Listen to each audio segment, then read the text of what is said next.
अरे माँ जी, जल्दी चलिए, देखिए आपके घर के बाहर एम्बुलेंस आई है। गायत्री भागती हुई दरवाजे पर आती है। तभी उसकी बहू चांदनी को एम्बुलेंस से बाहर लाया जाता है।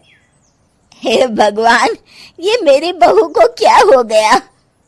एक्सीडेंट हो गया माँ जी। अरे लेकिन ये कैसा एक्सीडेंट है? चोट तो कहीं नजर नहीं आ रही। अरे माँ जी, दिमाग में अंदरूनी चोट लगी है और ये अपनी याददाश्त खो बैठी है। हैं? मेरी बहू याददाश्त खो बैठी है, अब क्या होगा? आप फिक्र मत करिए, बस इनका अच्छे तरीके से ख्याल रखिए। मैंने दवाइयाँ दे दी हैं, अब मैं चलता हूँ। अगले दिन अब तेरी तबीयत कैसी है बहू? बहू? किसकी बहू? हम भैरवगढ़ के ठाकुर विक्रम सिंह की बेटी रूपवती हैं। हम एक राजकुमारी हैं और तुम हमारी दासी हो बुढ़िया। अरे बेटा विशाल, बहू कैसी बहकी बातें कर रही है। अरे कुछ मत पूछो माँ, रात को मुझसे अपने पैर दबा रही थी। सर पर चोट लगने की वजह से इसका दिमाग पूरी तरह खराब हो गया है और ये अपने आप को राजकुमारी समझ रही है। तभी वहां चांदनी आ जाती है।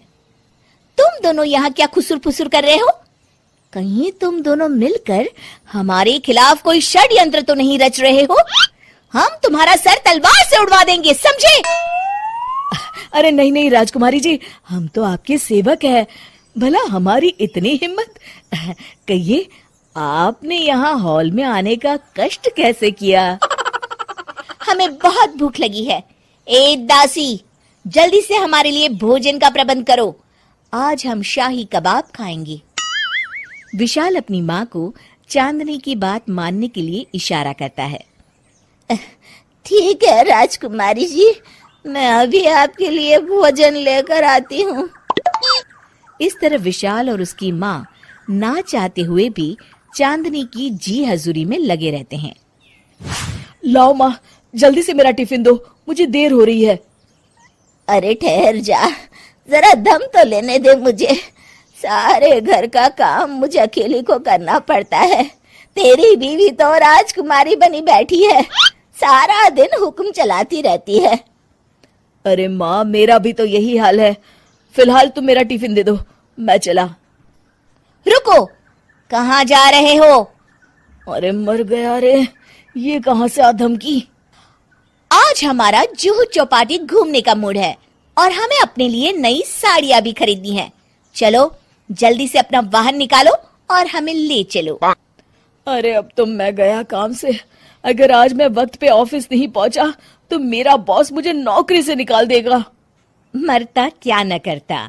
आखिरकार विशाल चांदनी को घुमाने ले जाता है और चांदनी अपने लिए ढेर सारी शॉपिंग भी करती है। ए दासी, टीवी पर कपिल शर्मा के आने का समय हो गया है, जल्दी से टीवी शुरू करो। अरे वाह, कपिल शर्मा तुझे याद है, बाकी कुछ याद नहीं। बहू तू तो बड़ी चालू लगती है, अपने फायदे की हर चीज तुझे याद रहती है। मैं तो तेरी इस अजीब बीमारी से परेशान हो गई हूँ। अगले दिन, अरे डॉक्टर साहब, आप इतने दिन से मेरी बहू का इलाज कर रहे हैं, लेकिन उसकी बीमारी तो सुधरने के बजाय और बढ़ती जा रही है। अरे माँ जी, ये दिमागी बीमारी है। बेचारी की याददाश्त चली गई है, वापस आने में थोड़ा वक्त तो लगेगा ही ना। गायत्री डॉक्टर से बात कर ही रही होती है कि तभी उसकी पुरानी सहेली शीला वहां आ जाती है। शीला को देख अचानक डॉक्टर घबरा जाते हैं। अच्छा माँ जी, मुझे एक मरीज को अर्जेंट देखने जाना है, मैं चलता हूँ। ये कौन था? अरे अब क्या बताऊं शीला, एक एक्सीडेंट भी मेरी बहू की याददाश्त चली गई है। ये डॉक्टर उसका इलाज कर रहा है। ये डॉक्टर कब से बन गया? अरे ये तो चमन पान वाले का लड़का है, सारा दिन नौटंकी करता रहता है। अच्छा तो ये बात है, अब मैं समझी। मेरी बहू और ये पान वाले का लड़का दोनों मिलकर मुझे बेवकूफ बना रहे थे। चल तू मेरे साथ। गायत्री शीला को एक बड़ा सा डंडा हाथ में देकर अपनी बहू चांदनी के कमरे में ले जाती है। बहू, ये मेरी सहेली है, एक डॉक्टर है। इसने तेरे जैसे न जाने कितनों का इलाज 2 मिनट में कर दिया है। इसका कहना है कि सर पर जहाँ चोट लगी हो, अगर उसी जगह दोबारा किसी बड़े डंडे से जोर से मारा जाए तो मरीज की याददाश्त वापस आ जाती है। देख, हम डंडा भी लाए हैं। अपनी सास की बातें सुनकर और हाथ में बड़ा डंडा देख चांदनी घबरा जाती है। अरे बाप रे, मैं तो फंस गई। इस डंडे की एक बार की वार से ही मैं तो चारों खाने चित हो जाऊंगी। अब क्या करूं, क्या करूं, क्या करूं? लेकिन गायत्री, डंडा सर पर ठीक उसी जगह लगना चाहिए जहाँ चोट लगी है।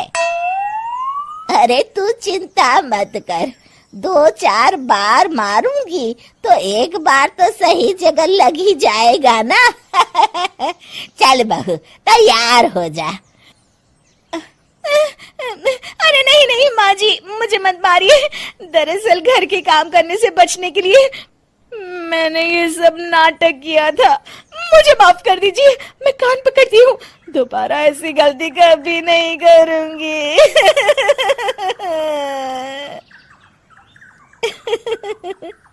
क्यों दोस्तों, कहानी कैसी लगी हमें जरूर बताइएगा।